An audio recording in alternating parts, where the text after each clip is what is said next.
Greetings and welcome to the Mary C. Doxsee Historic Clothing and Textile Collection here in Patton Hall at Ohio University.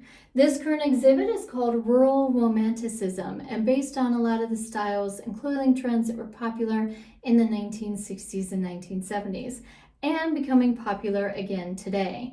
Now what's interesting is that gingham the style of gingham actually originated in Southeast Asia more as a striped fabric, and then by around 1800 in Europe, the striped fabric had become the symmetrical checked pattern that we so notice and love today.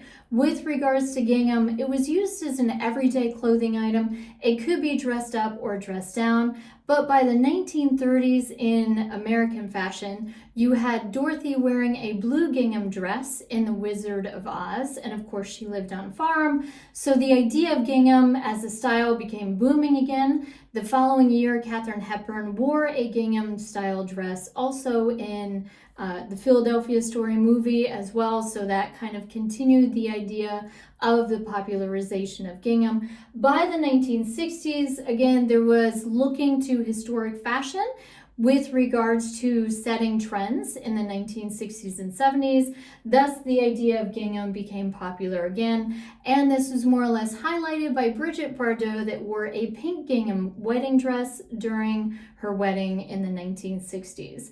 Also during this time period, the idea of romantic style clothing became very popular again with the idea of the bicentennial, the American bicentennial in 1976, and then also being highlighted in Ralph Lauren's fall 1978 fall collection with regards to Romanticism and the West.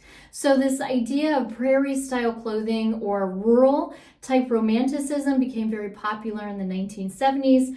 Ruffles, gentle silhouettes, flower prints, a lot of lace that you saw on clothing items became very popular. So come on down when you get a chance and check out the collection, and thank you for joining me.